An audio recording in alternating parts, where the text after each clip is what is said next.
Joining me now, former Vice President Joe Biden. Mr. Vice President, thanks for being with us. Conservatives have been attacking you for taking 3 days to denounce violence erupting in these protests. What do you say to that? Well, first of all, I denounced it a long time ago. I denounced it weeks ago. And I've made it clear from the beginning that there is no justification whatsoever for violence, looting. Matter of fact, it just flies in the face of the legitimate protests that are going on, and it takes away from the whole rationale for what's happening here. So I've condemned the violence from the very beginning. They were just flat wrong, as usual. The vice president echoed the president last night by telling Americans that they would not be safe in Joe Biden's America. Well, look, if you think about it, Donald Trump saying you're not going to be safe in Joe Biden's America, while all the video being played is being played in Donald Trump's America. Kellyanne Conway came out and was very, very blunt about it today. I think I have the quote here. She said, "The more chaos and anarchy and vandalism, the more violence equals a better the choice for better for a very clear choice." These guys are rooting for violence. That's what it's all about. To prove that you should be scared of Joe Biden, they're pointing to what's happening in Donald Trump's America. I made it clear from the beginning that there's no place for violence or looting or burning. And when I spoke with Jacob Blake's mother, Julia, you guys played her on the air. She's saying, that's not who we are. That's not who our family is. That's not who Jacob is. Don't do it. And so, he continues to root for violence. It's, the country will be substantially safer when he is no longer in office. And, I'm going to work to calm the tensions and root out systemic racism. I'm going to lead. You think he's actually rooting for violence, that he wants violence because it allows him to claim a law and order mantle? Sure, and because it takes everybody's eye off the ball. Want to talk about safety? Look at the biggest safety issue in the nation, COVID. Just yesterday we had 1,249 deaths. Over the 7-day period, we've averaged 1,000 deaths a day. Now that is more than the 5 largest countries in Europe. A combined population bigger than us. You know how many they've had?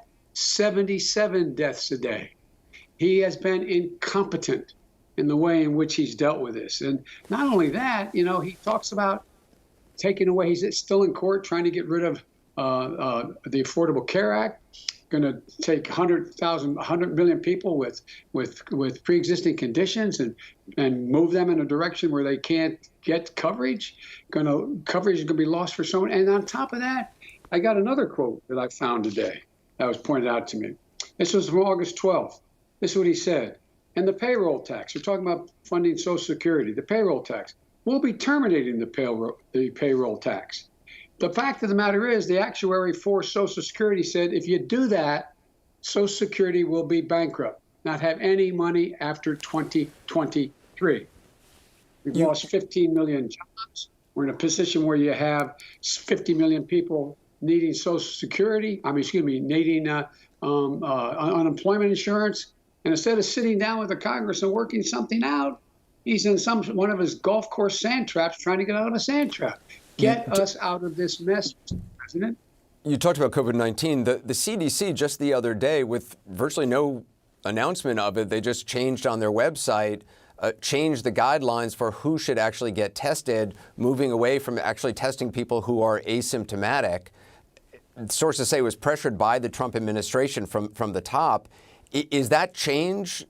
Every doctor I've talked to says that isn't supported by science. It's not supported by every doctor I talk to. I speak with the medical professionals on average 3 times a week for an hour and 20 minutes. Nobody I know of out there, the consensus among the serious scientists is that is absolutely a foolish thing to say and do. It's absolutely ridiculous. He hadn't even, look, this is a guy talking about, pray God we'll have a vaccine. I'd love to have a vaccine tomorrow. But look at all the confidence people are losing in anything he has to say. Going from inject bleach all the way to, but we don't need this testing. We don't have to test people. And people, it's just absolutely bizarre. He needs to be responsible. The president has not talked about the shooting of Mr. Blake. He's talked about violence at protests in the wake of it. I'm wondering why you think that is that he hasn't actually addressed it. There's obviously a lot we do not know about the circumstances around it, but the video obviously has been out there. Well, look, I don't know enough to know whether that 17-year-old kid exactly what he did, but allegedly he's part of a militia coming out of the state of Illinois. Have you ever heard this president say one negative thing about white supremacists? Have you ever heard it? That's the reason I got back in this race, because of what happened in Charlottesville. People coming out of the woods carrying torches, their veins bulging. Close your eyes and remember what you saw. And a young woman gets killed resisting the hate and violence, and the president gets asked to comment on it. What's he say? He says they're very fine people on both sides. He wouldn't even condemn David Duke, for God's sake, the former Grand Kleagle. I mean, this is a guy who has using division and hate is the only way he stays in office. That's what it's all about, dividing. What is and your the take? idea he doesn't. Sorry. I'm sorry, we have a satellite problem. What's your take on the Republican convention so far? Well, I thought it was a great line that the vice president had last night. We're going to make America great again, again. I mean, look where the economy is. Look where the health circumstances. Look where COVID is. Look where we are internationally. When we left office, we were one of the most respected nations in the world. We led not only by the example of our power, but the power of our example. Now we rank just a click above Russia and a click below China. As I think we're 87 or 80. I can't remember the exact number. But I mean, it is ridiculous. I said when I announced the next president's going to have to do two things: unite the country and deal with a world out of order. And we have to do both those things. And the idea, the things he's saying and doing, his embrace of dictator, the way he throws his arms around Putin, the way he talks about Xi Jinping, and how he talked about how they're being so transparent. I mean, I quite frankly, he confused me. I don't understand. Maybe he just doesn't understand. Maybe it's not deliberate. Maybe he just doesn't know enough. We heard I don't know, whatever it is. We heard last night at the RNC from the McCloskeys, the couple who are facing charges for pointing guns at peaceful protesters. They were portrayed essentially as heroes. Is that how you see them? No, I don't see them that way at all. And by the way, talk about middle-class neighborhoods. They look like they were living in a multi-million-dollar mansion, for God's sake. And the fact that they're pointing at protesters that weren't going after them, no evidence of that.